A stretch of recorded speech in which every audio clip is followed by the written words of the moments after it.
Hi, my name's Sharon, and I'm a business development manager here at Alleyoop. Today, I'm going to give you some quick tips on not just role plays, but effective ones.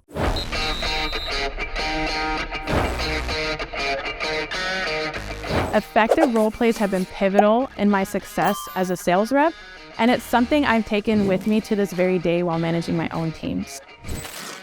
Number 1, daily role play. Role plays must be daily. If not daily, then try to do them at least 3+ days a week. Why so many? Because repetition keeps things fresh in your mind. You don't want to be on your calls feeling unorganized, right? The more you make things up on the fly, the less confident you sound. So it's better to have things prepared ahead of time. Of course, you want to be authentic and flow with the conversation, but the more you're prepared, the easier things will come out for you. Number 2, realistic role plays. You need to make your role plays realistic. You need the scenarios and the objections to vary each day. Why?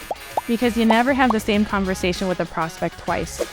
The harder you make your role plays, the easier the real calls will be. Number 3, deconstruct your role plays. There are several parts of your pitch, right?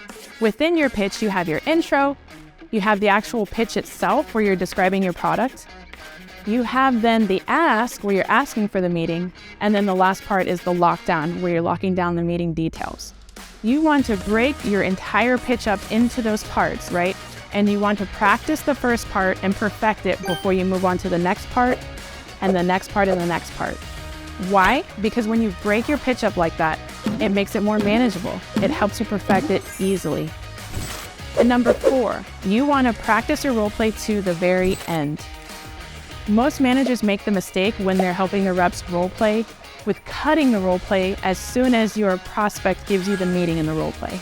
But it's so pivotal to practice to the very end when you're locking down the meeting details, you're thanking the prospect for their time, and you're ending the call. Why? Because that last part of the role play is just as important as the beginning. Because when you're on the phone with your prospect, if they remember nothing else about your entire pitch, they're going to remember the very last end of it, the very last part, that last minute where you were super confident that they should take that meeting from you. If you want to learn more about effective role plays, head on over to alleyoop.io and watch the full video.